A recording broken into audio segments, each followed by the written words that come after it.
Good morning, Wall Street winners. It is Monday, April 28th, and it's election day in Canada. The federal election is taking place here in Canada today, and this is a super important day for Canada. We have a choice between a number of different parties, really only two parties, the Liberals and the Conservatives.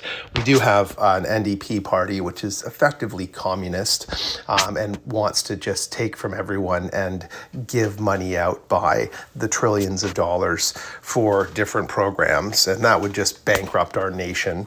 It would be a horrific mess if the NDP got in. And then we have a joke of a party out of Quebec, the Bloc Québécois, and the party itself isn't a joke, but the joke is they only exist in one province in Canada, and they're allowed to run in a federal election. So all they do is really compromise the election by taking some of the votes out of those ridings and those districts, and they don't allow for people to vote for the actual federal parties. So it's just ridiculous that we have an electorate that allows for a party to exist in only a single province. And then we've obviously got the Green Party, which has minimal support and interest throughout the nation as well. So it really comes down to two parties. And sadly, a lot of Canadians are looking at this from the leader of the party's perspective,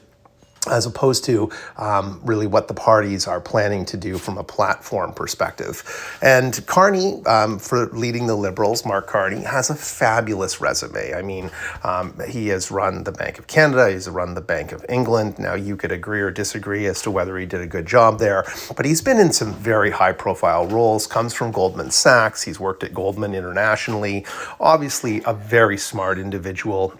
Written a book called Values, very, very focused on the environment and believes that in green initiatives, he's been involved in leading those. I can't speak to the positions that he's been in there, but they've been very senior and international, very well respected.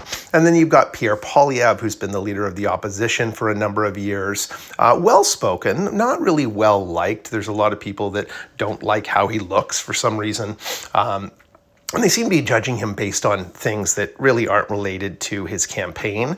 And there is a lot of misinformation out there from both parties based on what happens in traditional and typical elections. But I think the one thing that Canadians need to think about is we've had 9 years of a Liberal government. So despite the new leader coming in, we've had 9 years, and they have really driven Canada into the ground. They've sent us backwards economically. They have done some pretty horrific things to this country. And I would be in support of that party if they just changed their platform and owned up to some of the mistakes and some of the decisions that they've made. Going into the election, they've reversed half of their policy. They reversed the capital gains tax that they were proposing. They've reversed their decision on the creation and building of new pipelines. They're now talking about increasing trade between provinces, which is crucial for our country. Interprovincial trade barriers are ridiculous. We could do a lot more opening our resources for sale up to other international markets, which the Liberals have shut down over the last 9 years. They're now open to. So they've just done a complete 180 in some areas, and yet in other areas I think that we're just having the wool pulled over our eyes, and we're being told things and promises are being made that will just be quickly undone, and they'll go in the opposite direction. So I'm extremely fearful that we're going to have another 4 years of downturn in this country and hardship.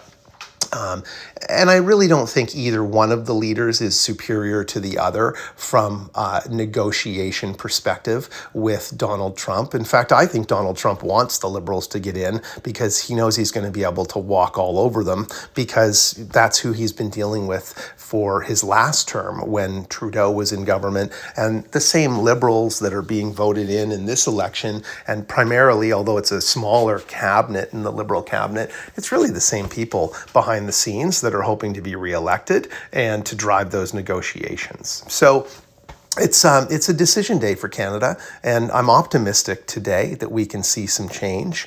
But we'll have to wait until later this evening to see what the numbers say and what the polls say, and who our new prime minister will be and who will make up either a minority or a majority government.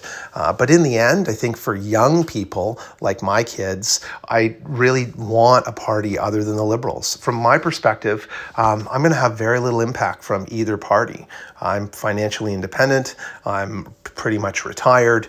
I have there's very little impact on the economy. I'm fairly liquid from an investment standpoint. I can move my money and assets anywhere in the world, and I have the ability to leave the country and go elsewhere. But when I look at the cost of housing and the cost of food and the amount of poverty and homelessness we have here that's developed over the last 9 or 10 years of a Liberal government, I just want something different for my kids. I want them to be able to afford a home and be able to live independently in our country. I want them to have access to the free healthcare, but in a reasonable amount of time.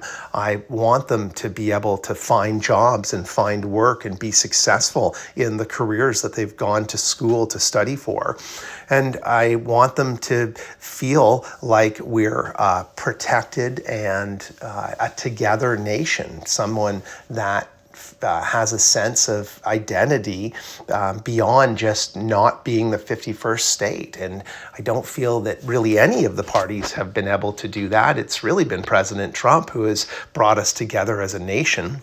But it would be nice to have a leader that could bring us together as a nation without an outsider doing that on their behalf. So good luck. I hope you get out to vote today if you are a Canadian, and I hope you cast your ballot in a way that will help our country move forward in the future in a positive and progressive way and be able to stand on its own 2 feet economically without taking on a tremendous amount of debt and burden for future generations to come. Good luck in your trades today. If you're liking the videos, please hit the like and subscribe button.